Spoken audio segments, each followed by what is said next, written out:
और एक मैं संकेत कर दूं, आंध्र में एक थे ना साईं बाबा, कुछ वर्ष पहले, उनके शरीर को, सब शरीर को देखने के लिए सोनिया पहुंची या नहीं, प्रधानमंत्री मनमोहन सिंह जी पहुंचे या नहीं?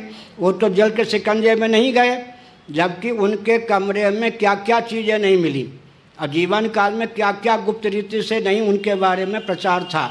इसका मतलब अंतिम सांस तक उन्होंने शासन तंत्र से तालमेल बैठा के रखा।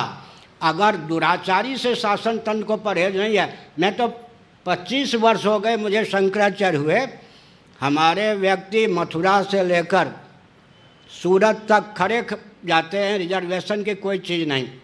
कोई भी शंकराचार्य ऐसी सेकंड में यात्रा करते होंगे, दलाई लामा जी आदि भी ऐसी सेकंड में यात्रा करते हुए, हमारे व्यक्ति स्लीपर कोच में। हम पास नहीं मांगते, इतनी सरकारें टूट गई, किसी का ध्यान है कि ये भी एक शंकराचार्य हैं। मेरे साथ इतना दुर्व्यवहार क्यों होता है? इसलिए होता है मैं किसी पार्टी का न हूँ। मेरा अनुभव सुनिए, एक दिन भी अगर सामान्य हृदय वाला हो, मैं जिस पद पर हूँ टिक नहीं सकता। आजकल राजनेता इतनी दुर्गति कर देते हैं कि शंकराचार्य अगर किसी पार्टी के द्वारा जूठा नहीं है तो टिकने नहीं देते।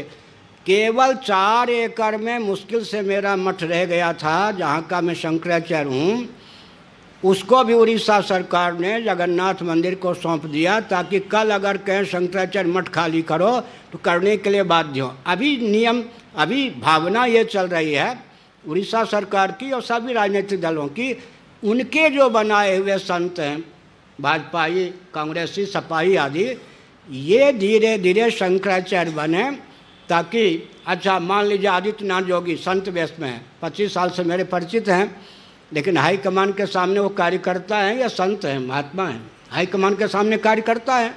उमा भारती भी मेरी बहुत परिचित हैं, वो हाईकमान के सामने क्या है? चिन्मयानंद जी जो रह गए सांसद, गिरिराज मंत्री, वो भी हाईकमान के सामने क्या है? इसका अर्थ क्या है? प्रधानमंत्री से लेकर मुख्यमंत्री तक कोई पसंद नहीं करता कि परंपरा का कोई संत उज्जीवित रहे, कार्यकर्ता के रूप में उज्जीवित रहे। इसलिए हम एक साथ